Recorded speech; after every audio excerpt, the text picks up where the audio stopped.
Hi everybody.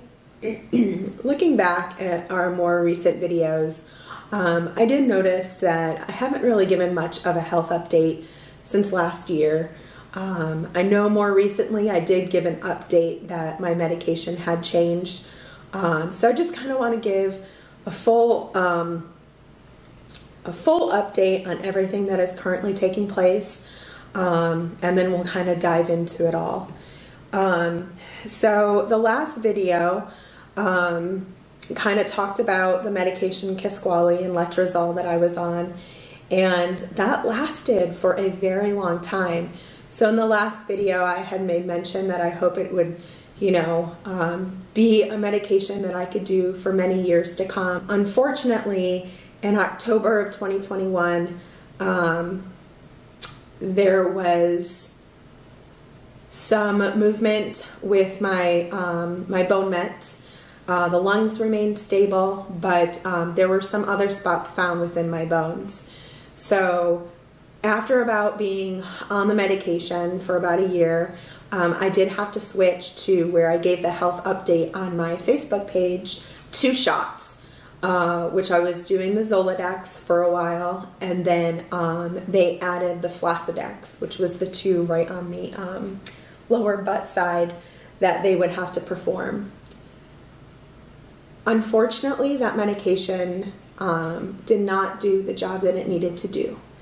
And so this past February was my 3-month scan from when I changed from Kisqali, letrozole to the Flaccidex, and I continued doing Zoladex and Zometa. The new Flaccidex shot just was not working. So I had been going to Simon Med Imaging for my scans, and we were just having a lot of complications with getting approvals, so we swapped and started going to Orlando Health. So this was my first scan at Orlando Health. It was a very fast, my apologies, turnaround with getting results. I had gone that morning, had the scan.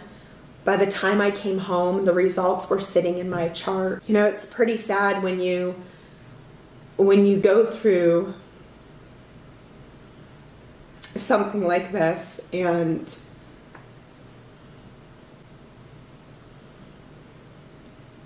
you see the scan results and immediately you know that something's just not right. I reached out to my RN to find out when I would be able to hear the results from my doctor, and the next day they allowed Chris to come into the office with me, and unfortunately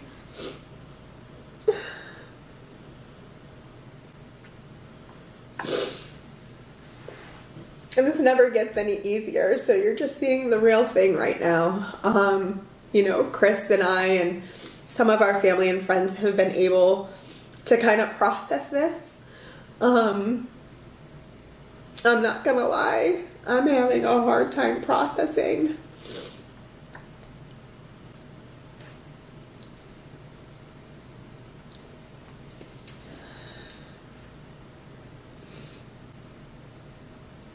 So, as you can imagine, being called into the doctor's office, we knew something wasn't right, and we were given the news that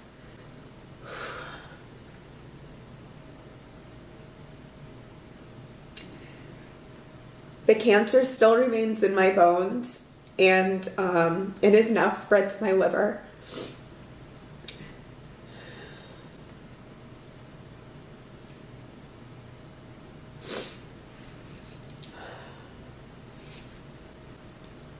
You know, I've contemplating doing a video and sharing the news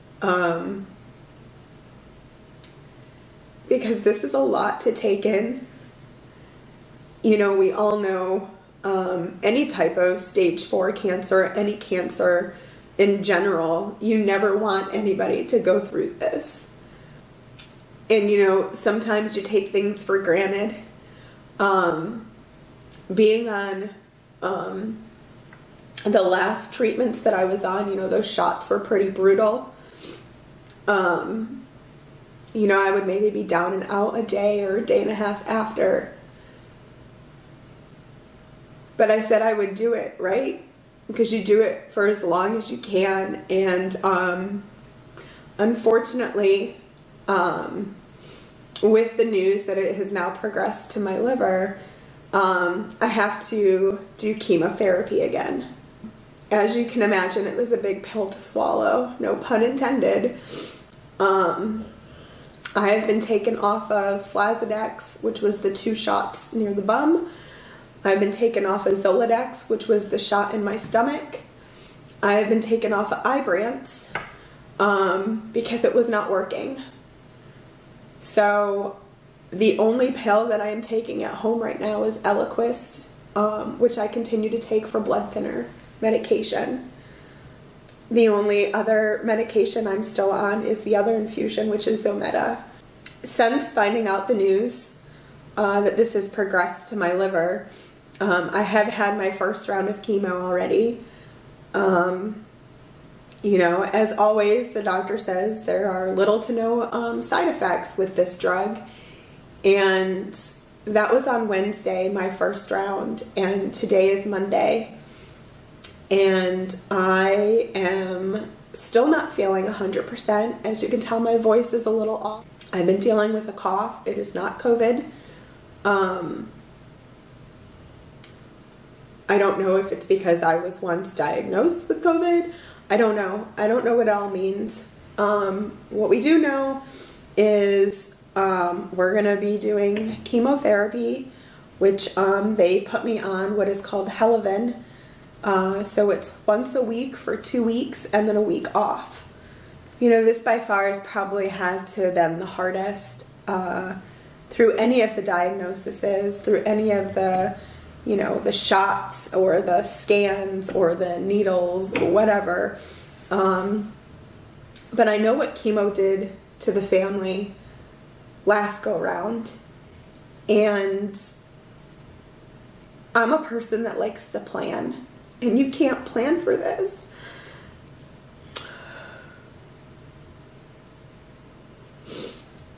There is no end in sight for chemo. You know, if this chemo doesn't work, I don't know if it's another chemo. It probably is. So it's a battle. Like I said, it's been a lot to process. I know many of you have reached out.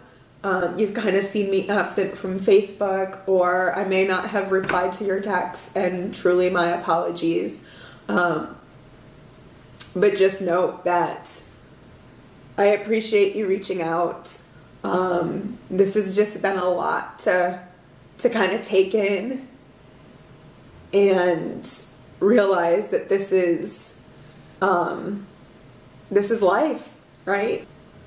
This is probably the scaredest that I've ever been. Chemo and I did not get along very well from my last treatments, so it's a little rough. Like I said, I've had some side effects. I've been extremely tired because of this cough. I've been coughing an awful lot, to a point where like I almost lose my breath, which is a little scary, but and then I end up just getting sick, you know, like one would if you cough, and then just not getting the rest because of the coughing. I have developed some mouth sores, and I just have some, you know, pain in my fingers, my legs.